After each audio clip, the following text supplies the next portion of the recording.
తాకట్టులో ఉన్న బంగారాన్ని విడిపించి ఆ రోజున్న మార్కెట్ ధర కట్టి మిగిలిన డబ్బును మీకు అందిస్తుంది ఎస్వీఎస్ గోల్డ్.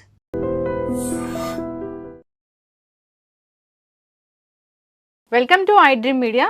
సో జనరల్గా గ్యాస్ట్రిక్ ప్రాబ్లం చాలా మందిని ఇబ్బంది పెడుతూ ఉంటుంది. అయితే ఈ ప్రాబ్లం అనేది ఎందుకు వస్తుంది, ఆయుర్వేదం దీని గురించి ఏం చెప్తుంది, సో హోమ్ రెమెడీస్తో తగ్గించుకోవచ్చా, ట్రీట్మెంట్స్ అంటే ఏమున్నాయి, వివరాలు తెలుసుకుందాం. మనతో పాటు ప్రముఖ ఆయుర్వేద వైద్య నిపుణులు డాక్టర్ సుబ్రహ్మణ్యం గారు ఉన్నారు from Amrutham ayurvedic centre.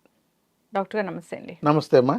Doctor గారు, గ్యాస్ట్రిక్ ప్రాబ్లం, కడుపుబ్బరంగా ఉండడం, తిన్నదరగకపోవడం, ఇదంతా కలిపి ఒకటేనా అసలు? ఎంత కలిపి ఒకటేనండి. అంటే ఒకటి ఈ గ్యాస్ట్రిక్ ప్రాబ్లం కావచ్చు, కడుపు ఫ్యాటీ లివర్ కావచ్చు, అల్సర్స్ కావచ్చు, త్రేపులు వస్తున్నాయని చెప్పని, దీనికి ఎసిడిటీ అని, ఇండైజెషన్ అని, ఇక చాలా పేర్లు ఉన్నాయి, అల్సరేటివ్ కొలైటిస్ అని, అప్ టు ఈ మొత్తం ఈ ఒక ట్రాక్ అంటే నోటిలో మొదలుపెట్టి చివరి మోషన్ వెళ్ళేదాకా ఇదొక కోష్టము అంటారు ఆయుర్వేదంలో. ఇదంతా ఒక ట్రాక్, కానీ ఒక్కో చోట ఒక యాక్షన్ ఉంటుందన్నమాట. ఇక్కడ దమ్ములుతాం, తీసుకుంటాం, లోపలికి తోస్తుంది, లోపలికి వెళ్ళిన తర్వాత అక్కడ స్టోర్ అవుతుంది, తర్వాత అది దానికి కావాల్సిన ఎంజైమ్స్ అక్కడ రిలీజ్ అవుతున్నప్పుడు కొంచెం రిలీజ్ అవుతున్నప్పుడు డియోడినం దగ్గర నుంచి అక్కడ ప్యాంక్రియాస్ నుంచి కానీ, లివర్ నుంచి కానీ, గాల్ బ్లాడర్లో నుంచి కానీ ఎంజైమ్స్ రిలీజ్ అవుతుంటాయి. అవి లోపలికి వెళ్తూ స్మాల్ ఇంటెస్టైన్లో మొత్తం మనకు డైజెస్ట్ అవుతుంది. తర్వాత లార్జ్ ఇంటెస్టైన్లో అది ఇంకా సపరేట్ అయ్యి మనకు ఇంకా మన బాడీకి అబ్జర్వ్ చేసుకొని పనికిరాంది బయటకు వదులుతుంది. కానీ ఇక్కడ ఒక్కటండి, శరీరం మీద కనుక శ్రద్ధ ఉన్నట్లయితే, రుచి మీద ఉండే శ్రద్ధ కన్నా శరీరం మీద ఉండే శ్రద్ధ కొంచెం ఎక్కువ ఉంటే మంచి ఆహారం తింటారు. ఈ గ్యాస్ ట్రబుల్ రావడానికి ప్రధానమైన కారణం చెత్త ఆహారం అని చెప్పాలి. ఎందుకంటే గతంలో ఇంకొక విధంగా చెప్పేవాడిని, ఇప్పుడు ఏం చెప్పాలంటే చెత్త ఆహారం తింటున్నారు అని అర్థం. ఇప్పుడు వీళ్ళు బియ్యం కొనుక్కొచ్చి వండుకొని తిన్నప్పుడు బాగుంటుంది, అది ఒక 4 గంటలో లేదా ఒక 1 డే అయిపోయిన తర్వాత అది చెత్తలోకే వెళ్ళేదే కదా. ఇప్పుడు మన వాళ్ళందరూ స్టోర్డు ప్యాకెడ్ ఫుడ్స్ ఇట్లాంటివన్నీ చెత్తలోకి వెళ్ళాల్సిన ఫుడ్ అంతా తీసుకొచ్చి పొట్టలోకి వెళ్తే అది మరి పొట్ట చెత్త కాకుండా ఇంకేమవుతుంది? ఇది మాకు వైద్యం నేర్పిన గురువుల్లో చాలామంది ఉన్నారు. ఒక గురువు గారు చాలా బాగా మాట్లాడేటప్పుడు ఎవరైనా పేషెంట్ వచ్చాడంటే గ్యాస్ ట్రబుల్ అనగానే దాన్ని అట్లనే అనొద్దు, చెత్త పొట్ట అయింది అని చెప్పాలి అని అంటాడు అనమాట.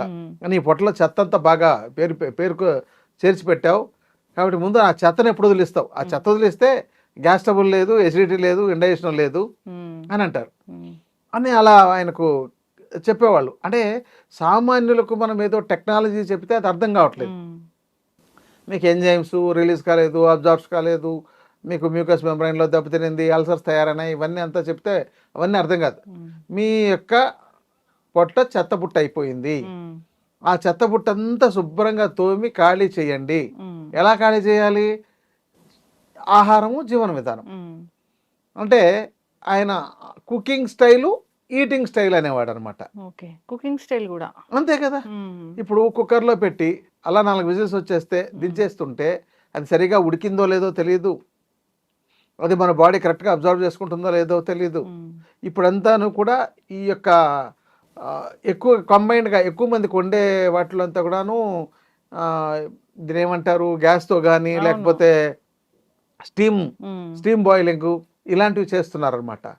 ఈ స్టీమ్ బాయిల్డ్ రైస్ మనకు అసలు డైజెస్ట్ కాదు. మీరు ఎక్కడైనా చూడండి, ఎక్కడ ఏ ఫంక్షన్ హాల్ కావచ్చు, ఫంక్షన్ హాల్ కన్నా ఇప్పుడు కొన్ని సెంటర్స్ ఉన్నాయి రెగ్యులర్గా ఫుడ్ వండి పెట్టేవి, దాంతో స్టీమ్లో ఉడికిండేవి సరిగా ఉడకదు. ఎందుకంటే వీళ్ళు వేడి నీళ్ళు పెట్టి దాంతో వేడి నానబెట్టిన బియ్యాన్ని వేసి ఒక 2 నిమిషాల్లో బాయిల్ చేసి తీసేస్తుంటారు చాలా పెద్ద పెద్ద హోటల్లో కూడా. అందుకని ఫంక్షన్లో కానీ హోటల్లో కానీ ఎక్కడ వెళ్ళి తిన్నా కూడా డైజెస్ట్ కావట్లేదు, త్రేపులు వచ్చింది, పుల్లగా అయింది అని ఒకటి. రెండోది ఏంటంటే ఒక కలగూరు గంపలాగా అన్ని రుచులు 120 రకాలు పెడితే అన్ని టేస్ట్ చూస్తారు. సో దాంతో బాగుండే ఉంటాయి, బాగుండనివి ఉంటాయి. ఈ చెత్తంతా చేర్చడమే అసలు. ఇది గ్యాస్ ట్రబుల్ అనేది లేదు, రాదు, మనం తెచ్చుకుంటున్నాం. ఇది ఒక అబద్ధ రోగం. అందుకని ఈ పొట్టను ఖాళీ చేసే విధానాన్ని తెలుసుకోవాలి, ఇది శుభ్రం చేసే విధానం తెలుసుకోవాలి. ఇది ఒక రోజులో శుభ్రం కాదు. ఇప్పటికే ఆల్రెడీ గ్యాస్ ట్రబుల్తో బాధపడుతున్నాడు అంటే కనీసం అతను ఒక 6 నెలలు చాలా ప్రయత్నం చేస్తే తప్ప అది మొత్తం క్లియర్ కాదు. కానీ వేసుకోగానే తగ్గలేదని చెప్పని వస్తుంటారు. వీళ్ళకి ఎక్స్ప్లెయిన్ చేయలేకపోతున్నాం. అంటే కొంతవరకు రిలీఫ్ ఇస్తుంది. రిలీఫ్ ఇవ్వగానే ఒకవేళ ఒక వారం 10 రోజుల్లో రిలీఫ్ ఇచ్చింది అనుకోండి, అదే బాగుంది ఇంతేనేమో అనేసి అనుకుంటారు. ఎందుకంటే బాగు చేసుకోవడానికి అవకాశం లేదా అనేది చూడట్లేదు అనమాట. అసలు ఎంత బాగుండాలండి ఒక పొట్ట అంటే సమయానికి ఆకలేస్తుంది, తినాలి, అది అది మనం దాన్ని మనము రుచిని ఆస్వాదిస్తూ అది సరిగా మనం తింటూ అది సరిగా డైజెస్ట్ అయ్యేటట్టు, అంటే మళ్ళీ పుల్లగా త్రేణుపులు వచ్చిందంటే ఆ ఆహారం బాగాలేదని అర్థం. అది డైజెస్ట్ కాకుండా మనకు ఏదో సమ్ రివర్స్ అవుతున్నట్టుంది, కడుపులో సౌండ్స్ వస్తున్నాయి, కడుపు ఉబ్బినట్టు అయింది ఏదైనా అంటే ఆ ఆహారం బాగాలేదని అర్థం. ఓకే. వాళ్ళు తిన్నది బాగలేదు అని అర్థం. ఆయుర్వేదం డాక్టర్ దగ్గరికి వెళ్తే అసలు ఎట్లా ఉంటుంది ట్రీట్మెంట్ దీనికి? ట్రీట్మెంట్ ఏముందండి, ఇప్పుడు రోగం రాకుండా కాపాడుకోవడం ఒక విధానం. ఇక డాక్టర్ దగ్గరకు వచ్చిన తర్వాత చాలా రకాల ట్రీట్మెంట్స్ ఉన్నాయి. మందులకు కోకొల్లలు, లక్షల్లో రకాల మందులు ఉన్నాయి. అసలే కంపెనీలు చాలా తయారు చేసి చాలా అమ్మాలని చెప్పేసే దృష్టితో ఇది ఈ విధంగా చేసాం, ఆ విధంగా చేసాం, మీరు ఇలా కొనండి, అలా కొనండి, ఇలా రాయండి, అలా రాయండి, సూపర్ రిజల్ట్ అని చెప్పే డాక్టర్ గారు పని చేస్తాయి. ఎందుకు పని చేయమండి? ఇప్పుడు ఎంతో కొంత అయితే పనిచేస్తుంది. రిపేర్ అయిపోయిన బండిని కొంత రిపేర్ చేస్తే ఎలా నడుస్తుందో ఈ మందులు వేస్తే కొంత నడుస్తుంది. కానీ వీళ్ళు రోగం రాకుండా నిరోగిగా జీవించాలనే దృష్టి వీళ్ళలో ఉంటే మందులతో అవసరమే లేదు. రోగంతో ఉండాలి, నాకు తాత్కాలిక ఉపశమనం ఇస్తే చాలు అని అంటే మందులు చాలా రకాలు ఉన్నాయి ఆయుర్వేదంలో. ఇప్పుడు అంటే చెప్పాలంటే ఒక 1000 రకాల మందులను చూపించవచ్చు అనమాట ఒక గ్యాస్ ట్రబుల్ మీద. అన్ని కంపెనీలు అన్ని రకాలుగా తయారు చేసినాయి, శాస్త్రం చెప్పింది, మన ఇంట్లో తయారు చేసుకోమని చెప్పింది. గ్రంథాలను కనుక తీసుకున్నట్టయితే ఒక 300-400 రకాల కాంబినేషన్స్ అప్పుడే వాళ్ళు అంటే ఆ తాళపత్ర గ్రంథాల్లోనే అలా రాసి పెట్టారు 300-400 రకాల ఫార్ములాలని. ఇప్పుడు పుస్తకాలు వచ్చాయి, మనం టైప్ చేసుకోవడం ఈజీ కాబట్టి 1,00,000 ఫార్ములాలు తయారు చేసేయచ్చు. అవును. అయితే డాక్టర్ గారు ఇప్పుడు మీ దగ్గరికి వస్తే ఈ గట్ క్లీన్ అనేది ఎలా చేస్తారు అంటే ఆయుర్వేదం పరంగా? అంటే వాళ్ళు వచ్చిన వ్యక్తి మనం చెప్పే ఆహార విధానము, జీవన విధానం ఎలా ఆచరిస్తారు అనే దాన్ని బట్టి ఆధారపడి ఉంటుందండి. లేదండి నేను బయటే ఫీల్డ్లో తిరుగుతున్నాను, మార్కెట్లో తిరిగేది నా ఉద్యోగం, నేను అసలు బయటే తినాలి అని అంటే ఇంకా అతను బాగు చేయడం కష్టం. అది లైఫ్ స్టైల్ డిజార్డర్ అయితే. అవును. రెండవది, ఒకవేళ మేము చేస్తామండి కానీ మేము టైంకి తినమని చెప్పని, మన దాంతో చాలా అపోహలు ఉన్నాయండి. ఎలాంటిదంటే స్నానం చేసి పూజ చేసుకున్న తర్వాతే తినాలి అనే ఒక దాంతో చాలా మంది ఉదయం ఉండే పనులన్నీ చేసుకుంటూ 12 గంటలకో 1 గంటకో ఒకవేళ ఆకలిస్తున్నా కూడా టీ కాఫీ తాగేసి ఆకలిని చంపి వీళ్ళు 12-1 గంటకు ఒకేసారి మధ్యాహ్నం లంచ్ చేయడం, రాత్రి ఎప్పుడో 10 గంటలకు పడుకునే ముందు తినడం. ఇప్పుడు మనకు డైజెస్ట్ అయిన తర్వాత మనం పడుకోవాలి అంటే కనీసం 7 గంటల లోపైనా తినగలిగితే వాళ్ళకు 9కో 10కో పడుకుంటే కొంత అప్పటికి కొంత డైజెస్ట్ అయి ఉంటుంది. ఇక ఇలా కాకపోయినప్పుడు మనం పడుకోగానే మన ఎక్స్రేటరీ సిస్టమ్ ప్రారంభమవుతుంది, అంటే మన శరీరాన్ని క్లీన్ చేసే మెకానిజం. కాబట్టి ఈ ఫుడ్ని డైజెస్ట్ చేయలేక ఆ ఇంప్రాపర్ డైజెస్టివ్ ఫుడ్ని మన శరీరం అలాగే అబ్జర్వ్ చేసుకోవడం వల్ల ఆ ఇంప్రాపర్ డైజెస్టివ్ మెటీరియల్ మన బాడీకి సక్రమంగా ఉపయోగపడక ఒక 300 రకాల రోగాలు వస్తున్నాయి. ఒక జాయింట్స్ పెయిన్స్ రావడానికి ప్రధానంగా ఈ ఎసిడిటీ కారణం. ఈ అంటే కీళ్ళల్లో వాపులు వచ్చేసి ఉంటాయి అంటారు చూసారా, కీళ్ళ వాతం అని, రుమటాయిడ్ ఆర్థరైటిస్ అంటారు. ఎక్కువ వింటున్నాం డాక్టర్. అంటే ఈ యొక్క irregular foods, irregular life style దీంతోనే వస్తున్నాయండి. అందుకని వాళ్ళు మన పనులకు అంటే ముందు శరీరానికి ఆహారానికి ఇంపార్టెన్స్ ఇవ్వాలి, తర్వాత మన పనులకు ఇంపార్టెన్స్ ఇవ్వాలంటే అది లేదు. అందరూ మొత్తం వాళ్ళ పనులకు, వాళ్ళ ఉద్యోగాలు కావచ్చు, లేకపోతే అంత ఇబ్బంది పెట్టించే. ఇప్పుడు ఒక సాఫ్ట్వేర్ ఎంప్లాయీకి 5 లక్షలు పర్ మంత్ ప్యాకేజ్ ఉంది అన్నప్పుడు అతని మీద చాలా ఒత్తిడి ఉంటుంది. అతను దాన్ని చూసుకుంటున్నాడు, కానీ అలాంటి వాళ్ళే అనారోగ్యం బారిన పడుతున్నారు. కాబట్టి తక్కువ జీతంలో ఉండి మంచి ప్రశాంతంగా చేసే ఉద్యోగం ఉన్నట్టయితే ఇంకా మంచిదే కదా. 1,00,000 రూపాయలు తీసుకొని ప్రశాంతంగా ఆరోగ్యాన్ని కాపాడుకుంటే అట్లా అది అవ్వని పని డాక్టర్ గారు. అదే అందుకని ఇంకా ఇది మా దగ్గరకు వస్తే పేషెంట్ టు పేషెంట్ వేరియేషన్ ఉంటుందండి. వాళ్ళకున్న కండిషన్ బట్టి, ఏజ్ని బట్టి, వాళ్ళ యొక్క ఫుడ్ లైఫ్ స్టైల్ కాబట్టి వాళ్ళకు. ఇప్పుడు నైట్లో వర్క్ చేస్తామండి, మేము మిడ్ నైట్లో కూడా తింటామనే వాళ్ళు ఉన్నారు. మరి వాళ్ళని ఎలా బాగు చేయాలి? కాబట్టి ఇంకా అప్పుడు తాత్కాలిక ఉపశమనంగానే పనిచేస్తాయి. మందులన్నీ అశాశ్వతమైనవి, తాత్కాలికంగా పనిచేసేవి, పూర్తిగా పోగొట్టేవి కావు. మందు ఎప్పుడు ఏ రోగాన్ని పూర్తిగా పోగొట్టదు. మందు 30% మాత్రమే పనిచేస్తుంది. 70% వాళ్ళ యొక్క ఆహారము జీవన విధానం మీద ఆధారపడి ఉంటుంది. డాక్టర్ గారు ఉపవాసం మంచిది అని చెప్తారు కదా, కానీ గ్యాస్ట్రిక్ ప్రాబ్లం ఉన్న వాళ్ళు ఉపవాసం చేయొచ్చా? చేయకూడదండి. ముందు వీళ్ళ పొట్ట బాగా ఉండే వ్యక్తి, అంటే ఆరోగ్యకరంగా ఉన్నారు, వాళ్ళ జీర్ణ వ్యవస్థ ఆరోగ్యకరంగా ఉంది, ఏ ప్రాబ్లం లేదు అన్న వ్యక్తి ఉపవాసాన్ని రకరకాల పద్ధతులు చేయాలి. అంటే నిర్జలోపవాసాలు, జలోపవాసాలు, ఫలోపవాసాలు ఇలా ఉన్నాయి. అంటే నీళ్లు కూడా తాగకుండా చేసే ఉపవాసాలు, అది ఎవరో సాధకులు చేస్తారు. ఇక మామూలుగా మనం కొంచెం బాగుండాలంటే నీటిని ఎక్కువగా తాగడం, ఎంత వీలైతే నీటిని అంత తాగుతూ, ఎంత వీలైతే అంత గ్యాప్ ఇచ్చి, ఒకవేళ కాలేకపోయినప్పుడు ఏదైనా న్యూట్రిషన్ ఉండే వాటిని జ్యూస్ లాగా తీసుకోవడం. ఇంకా ఓన్లీ పళ్ళ రసాలు లాంటి వాటితో ఉండడం. కానీ ఇది ఎక్కువ ఉండలేరు, మహా అంటే 1 రోజు 2 రోజులు. అంతేగాని అంతకంటే ఎక్కువ చేసినట్లయితే వాళ్ళకి ఇతర అనారోగ్య సమస్యలు రావడానికి దారితీస్తుంది.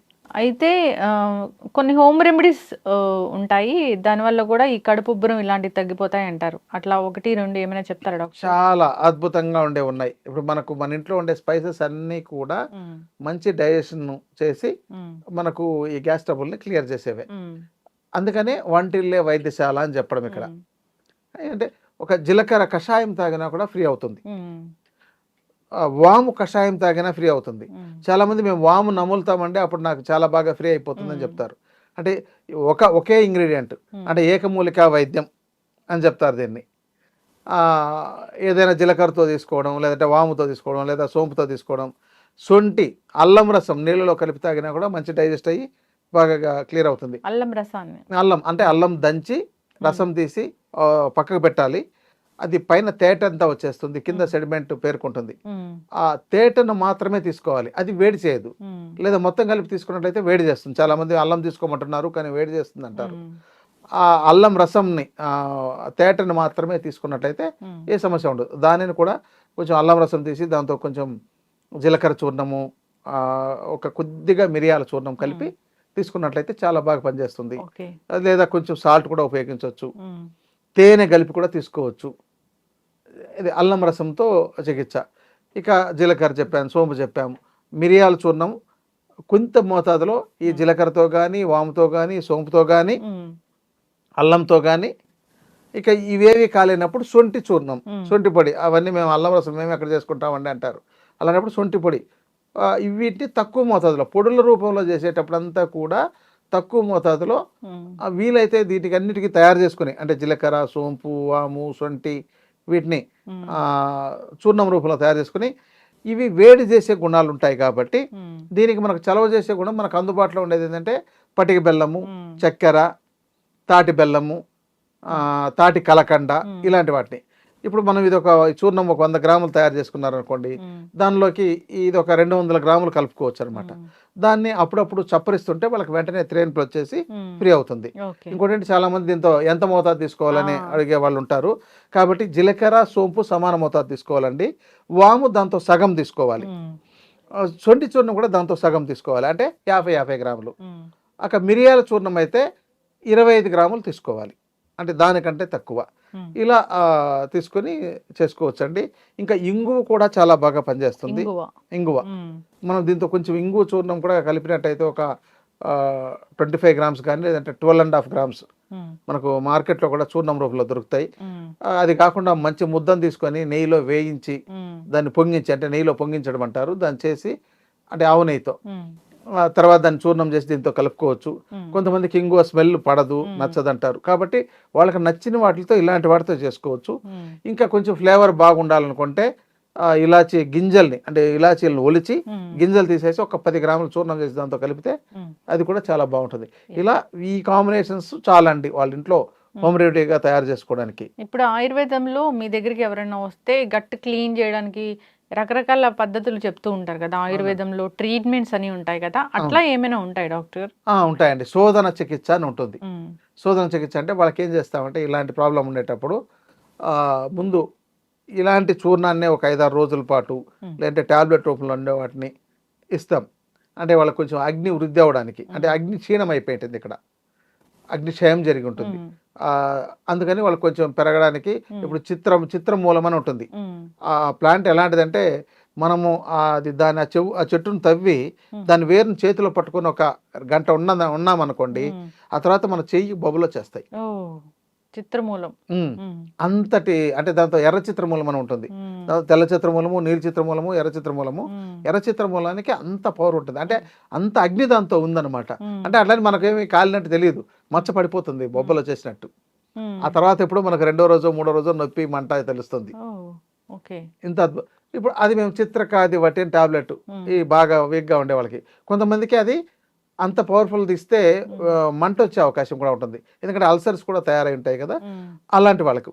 కాబట్టి వాళ్ళకు మామూలు ఇలాంటి జీలకర్ర సోంపు వాటితో తయారు చేసినవే ఇచ్చి కొంచెం డైజెస్ట్ బాగా ఇంప్రూవ్ అయిన తర్వాత ఒక 5 రోజులు 7 రోజులు 10 రోజులు అయిన తర్వాత ఆవు నెయ్యితో కొన్ని మెడిసిన్స్ని తయారు చేసి, అది అల్సర్స్ లాంటిది కాబట్టి మనకు ఉదయం పరగడుపున వాళ్ళకు ఒక 10 ml 15 ml నుంచి 50 ml దాకా, కొంతమందికి 75 ml దాకా కూడా ఒక వారం రోజుల పాటు ఇస్తాం. అది రోజుకు మోతాదు పెంచుతాం. అంటే మొదటి రోజు 30 ml ఇచ్చామనుకోండి, second day 60 ml, third day అవసరమైతే 90 ml లేదా 120 ml, అలా ఒక పెంచుతూ వాళ్ళ యొక్క డైజెస్టివ్ పవర్ ఎలా ఉంది అంటే అగ్ని ఎలా ఉంది అని చూసుకొని ఒక వారం రోజుల పాటు ఇవ్వాలన్నమాట. ఇచ్చిన తర్వాత వాళ్ళకు దాంతో బాగా ఆకలేస్తుంటుంది. రెండోది అంటే వీళ్ళకి లిక్విడ్ ఫుడ్ మాత్రమే పెడతాం, ఎందుకంటే నెయ్యితో తీసుకున్నది కాబట్టి ఆకలి ఏమి ఎక్కువ ఉండదు, నీరసం కూడా రాదు. మిగతా సమయంలో నీళ్ళు ఎక్కువ తాగమని చెప్తాం, గోరువెచ్చటి నీళ్ళు. దీనికి రోజు అభ్యంగం చేసుకుని స్నానం చేసి ఈ మెడిసిన్ తీసుకున్నట్లయితే ఇంకా బాగా ఎఫెక్టివ్గా ఉంటుంది. ఇలా ఒక వారం రోజుల పాటు ఇచ్చిన తర్వాత ఒక రోజు గ్యాప్ ఇచ్చి విరేచనానికి వాళ్ళ యొక్క శరీరం యొక్క అగ్ని బట్టి విరేచనం అవడానికి ఇస్తామన్నమాట. వాళ్ళ శరీర తత్వము, వాత శరీరమా, పిత్త శరీరమా, కఫ శరీరమా చూసి వాళ్ళకి విరేచనం అవడానికి కొన్ని టాబ్లెట్ రూపంలో కానీ, చూర్ణం రూపంలో కానీ, కషాయం రూపంలో కానీ, లేహ్యం రూపంలో కానీ ఇస్తామన్నమాట. ఇచ్చిన తర్వాత వాళ్ళకు విరేచనాలు అయ్యి మొత్తం పొట్టంతా క్లీన్ అవుతుంది. అయిన తర్వాత ఒక 2 రోజుల పాటు లిక్విడ్ ఫుడ్డే ఇస్తాం. అలా ఇచ్చిన తర్వాత వాళ్ళకి ఏమవుతుందంటే బాగా అగ్ని బాగా వృద్ధి అవుతుంది. ఇక అసలు ఏమిచ్చినా తినేయాలన్నంత కోరిక ఉంటుంది. కానీ ఆ మాత్రం కొంచెం ఆకలి రాగానే వీళ్ళు తట్టుకోలేరు అనమాట, వెంటనే తినేస్తారు. అక్కడ ఏమవుతుందంటే ఈ యొక్క చికిత్స విరుద్ధం అయిపోతుంది. అందుకని చెప్పినట్లు జాగ్రత్తగా చేసుకున్నట్లయితే మొత్తం శుద్ధి అవుతుంది. ఆ తర్వాత కొన్ని రకాల మందుల్ని, లేహాలని టాబ్లెట్స్ రూపంలో కావచ్చు, చూర్ణం రూపంలో కావచ్చు ఇవ్వడం ద్వారా ఇది ప్రాబ్లం తగ్గుతుందండి. ఇంకోటి ఏంటంటే సద్య చికిత్స అంట. సద్య చికిత్స అంటే అప్పటికప్పుడు తాత్కాలికంగా ఉపశమనం. ఇప్పుడు మనకు అల్లోపతిలోకి వెళ్ళగానే గ్యాస్ ట్రబుల్ ఒక టాబ్లెట్ ఇచ్చినట్టు అలా ఇచ్చేవి కూడా కొన్ని ఉంటాయి. అలాంటివి ఇచ్చి వాళ్ళకు రోజు వేసుకోండి, అది రెగ్యులర్గా వాడే విధానం, రెగ్యులర్ మెడిసిన్ అలా ఇచ్చి కూడా చేసే ఉన్నాయండి. అందుకని చాలా రకాల పద్ధతులు ఉన్నాయి. చక్కటి ఇన్ఫర్మేషన్ డాక్టర్ గారు. జనరల్గా గ్యాస్ట్రిక్ ప్రాబ్లం వచ్చిందంటే అది మెయింటైన్ చేసుకోవడమే కానీ పూర్తిగా తగ్గదు అనేది ఉంటుంది. సో అయితే మీరు చెప్పారు ఏంటంటే అసలు దాని రూట్ కాజ్ ఏంటో తెలుసుకోవాలి, దానికి రకరకాల చికిత్సలు ఉన్నాయి, నియమాలు ఉన్నాయి, ఆహార నియమాలు పాటించాలి, లైఫ్ స్టైల్లో చేంజ్ చేసుకోవాలి, అంతేకాదు ట్రీట్మెంట్స్ ఉన్నాయి ఆయుర్వేద పరంగానే. అవును, పంచకర్మ చికిత్సలు అంటారు వీటిని. అంటే పంచకర్మ చికిత్సలు అంటే చాలా చోట్ల వీళ్ళు ఏదో ఆ ఫోటోలు చూసి ఆయిల్తో రుద్దడమో లేకపోతే ఆయిల్తో చేయడమో చూసి అదే అనుకుంటారు. అసలు పంచకర్మ చికిత్స చేయాలంటే ఇది పూర్వ చికిత్సలు, ముందు ఇవన్నీ చేయాలన్నమాట. ఇలా శోధనం, దీన్ని శోధన చికిత్స అంటారు. ఇది శోధన చికిత్స చేస్తే వెయిట్ కూడా తగ్గుతారండి. ఒకవేళ బరువు 100 కిలోలు ఉండే వ్యక్తి ఈ 10 రోజులు కనుక ఈ చికిత్స చేస్తేనే ఆ 10 రోజుల్లోనే 5 నుంచి 6 కిలోలు 10 కిలోలు కూడా తగ్గిన వాళ్ళు ఉన్నారు. అంటే జాగ్రత్తగా పాటించిన వాళ్ళు, బరువు ఎక్కువైపోయి ఇబ్బంది పడుతున్న వాళ్ళు. ఇక తర్వాత కలర్ తగ్గిపోయి ఉంటారు, వాళ్ళు మంచి కలర్ వచ్చేస్తారు. ఎందుకంటే ఈ చెడిపోయిన కణజాలం అంతా కూడా లోపల శరీరంలో పేరుకోవడం వల్ల వాళ్ళ యొక్క గ్లో తగ్గిపోయి ఉంటుంది. ఇవన్నీ ఉంటాయి. ఇది ప్రతి సంవత్సరము చేసుకొని వీళ్ళు బాగు చేసుకుంటే మళ్ళీ ఇది శోధన చికిత్స, శమన చికిత్స. అంటే చెడిపోయిన కణజాలాన్ని, చనిపోయిన ఆర్గాన్స్ని వీటన్నిటిని బాగు చేసేదానికి మళ్ళీ వేరే చికిత్స ఉంటుంది. మెడిసిన్స్, వస్తీ చికిత్సలు అని చెప్పని ఇలాంటివన్నీ ఉంటాయి. మరి అవి చేసుకున్నట్లయితే అసలు రోగాలే లేదు. సంవత్సరానికి ఒక 40 రోజులు దీనికోసం కేటాయించుకున్నారనుకోండి, వాళ్ళకి అసలు 100 ఏళ్ళు అయినా కూడా ఏ రోగాలు రాకుండా ఉంటాయి. అసలు రోగాలే లేవు, రోగాలు రావు అనేది ఒక ఆయుర్వేద సూత్రం అని నేను విశ్వసిస్తాను. గట్ హెల్త్ మంచిగా అవుతుంది, చాలా బాగుంటుందండి. చక్కటి ఇన్ఫర్మేషన్ డాక్టర్ గారు. గట్ హెల్త్ బాగాలేక అనేక రకాల అనారోగ్య సమస్యలు వస్తున్నాయి. ఏది తిన్నా అబ్జర్వ్ అవ్వట్లేదు అంటే, విటమిన్ డెఫిషియన్సీ వస్తుంది అంటే మన గట్ సరిగా లేకపోవడమే. సో ఆయుర్వేదంలో దీనికి చక్కటి ట్రీట్మెంట్స్ ఉన్నాయి, రెమెడీస్ ఉన్నాయి, అంతేకాదు చక్కటి మందులు ఉన్నాయి. సో ఇబ్బంది పడుతున్న వాళ్ళు కాంటాక్ట్ చేయాలని కోరుకుందాం డాక్టర్ గారు. చాలా చక్కటి ఇన్ఫర్మేషన్. ధన్యవాదాలు. ధన్యవాదాలండి. And for more videos, Please subscribe to iDream. Please subscribe to iDream. Please subscribe iDream. And please subscribe to iDream. For more videos, subscribe to iDream. please like, share, and subscribe to the channel. Congratulations, iDream. Subscribe to iDream. Subscribe to iDream. So subscribe to iDream Media. iDream ki iDream team అందరికి huge congratulations. Please subscribe iDream Media. Please subscribe to iDream. Subscribe iDream. Please subscribe to iDream. iDream అంటే నా కళల channel subscribe చేసుకున్న నోరు తిరుగుతలేదు, మీరైతే గంట గుర్తు కొట్టండి. For more such videos, please subscribe to iDream. Subscribe to iDream. Please subscribe to iDream. Please subscribe iDream Media. Please do subscribe to iDream. Please subscribe to iDream Media. For best entertainment and information, please subscribe iDream. And don't forget to subscribe to iDream.